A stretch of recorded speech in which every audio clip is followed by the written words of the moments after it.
Look at your dog sleeping on the sofa. Now, imagine if its only purpose in life was to run inside a hot wooden wheel over a fire until it collapsed. It sounds like a bad cartoon, but meet the Turnspit Dog, a breed designed by superbiology long before we understood genetics. They were the original kitchen appliances. But they aren't the only ones. From bed warmers to combat beasts, history is full of dogs with bizarre 9-to-5 jobs. So, why did they vanish? Let's dive in right now. Our obsession with working dogs. You look at a golden retriever today, chasing a tennis ball with that goofy, carefree grin, and it is honestly hard to imagine that for 99% of our shared history, dogs weren't just friends, they were employees. We didn't domesticate wolves just to have something cute to pet, we engineered them into biological tools. I mean, think about it. We have huskies for pulling, greyhounds for sprinting, and terriers for digging out rats. But the history of superbiology goes so much deeper, and frankly, much weirder than just herding sheep. It's actually kind of wild when you realize that humans have been biohacking animals long before we even knew what DNA was. We saw a need, and we bent nature to fit it. According to recent archaeological studies, specific dog types were being standardized thousands of years ago, proving that our obsession with functional genetics isn't new. I look at my own dog sleeping on the couch and think, buddy, your ancestors had 9-to-5 jobs. But while some dogs were bred for glory or hunting, there is a dark chapter in canine history that most people have completely forgotten. There was a specific breed created not for the field, not for protection, but to be a living engine for a household appliance. And the story of how we created them, and then destroyed them, is going to change how you look at your kitchen forever. The dog that powered kitchens. Imagine walking into a bustling British kitchen in the 16th century. It's hot, it smells of roasting meat, and in the corner, mounted high on the wall, is a large wooden wheel. Inside that wheel isn't a hamster, but a long-bodied, short-legged dog running for its life. This was the Turnspit Dog, or technically, Canis vertigus, the dizzy dog. It sounds like a bad cartoon, but this was the reality of culinary technology for hundreds of years. Before electricity, roasting a massive piece of meat evenly required constant rotation.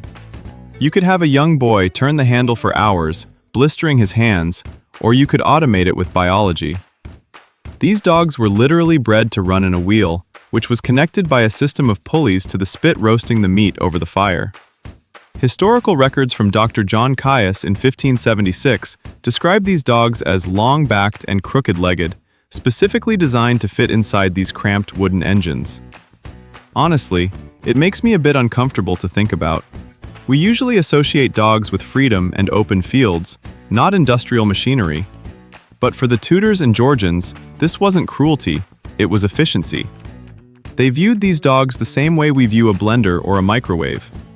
And here's the part they don't tell you in history class.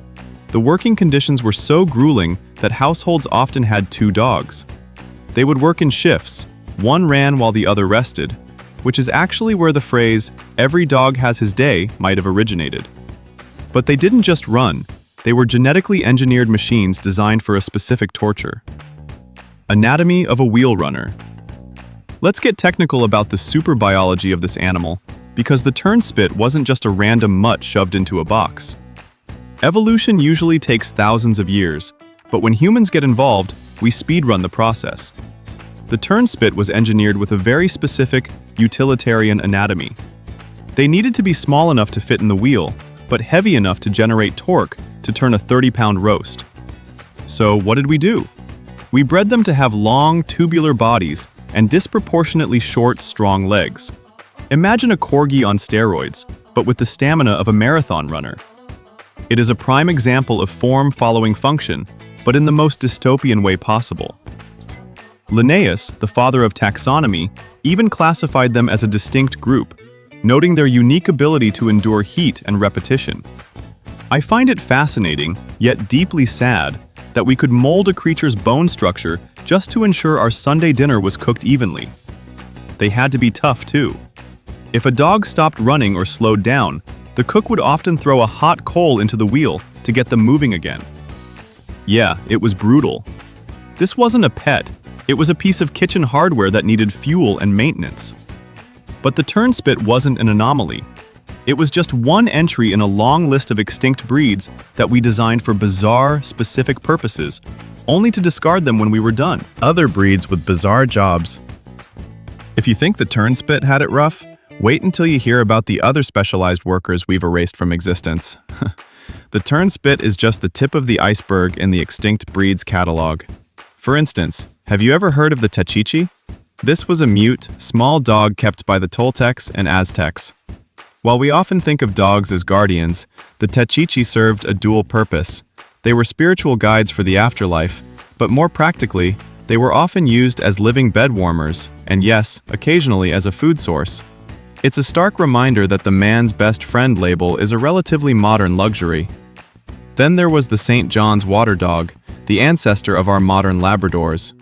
These guys were workhorses for fishermen in Newfoundland, bred to dive into icy waters and haul nets or retrieve lines. They were so specialized that they had incredibly oily, water-resistant coats and webbed feet.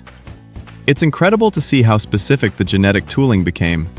We also had the Cordoba fighting dog in Argentina, bred solely for aggression and pain tolerance to hunt wild boars and jaguars.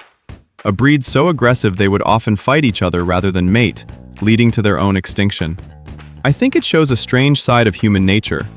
We are incredibly creative at solving problems, but we often use living things as the raw material for those solutions. We didn't just give them jobs, we played God with their DNA, treating biological traits like software updates. How humans design dog genetics. This brings us to the core of superbiology. How do we actually do this? How do we take a wolf and turn it into a wheel-turning sausage dog or a net-hauling swimmer? It comes down to aggressive selective breeding. In the case of the Turnspit, breeders weren't looking for companionship. They were looking for torque and heat resistance. They would take the shortest, strongest dogs from a litter and breed them, culling the ones that were too tall or too lazy. Over just a few generations, you lock in those traits. It's essentially genetic programming. Charles Darwin himself was fascinated by this. He frequently referenced dog breeding in On the Origin of Species to explain how selection works. He realized that if humans could create such drastic changes in a few centuries, nature could do even more over millions of years. But there is an ethical weight to this, isn't there?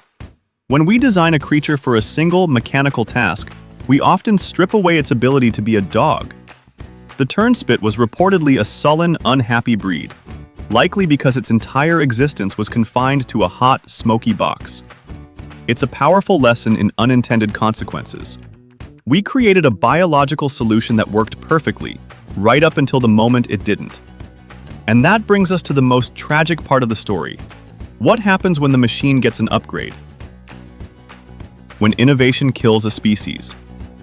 Here is the harsh reality of technology. It doesn't care about biology.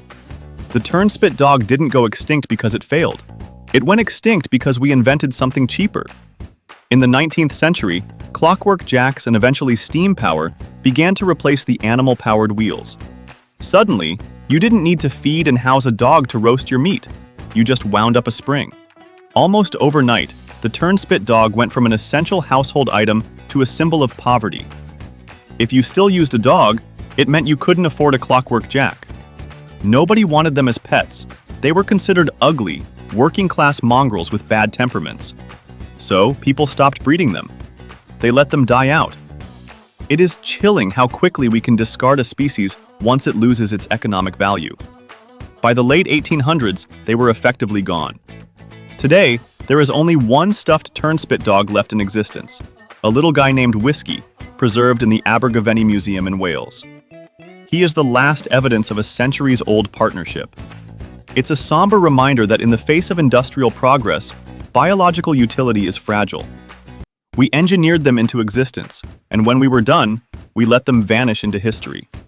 It makes you wonder, what jobs are we breeding animals for today that might be obsolete tomorrow?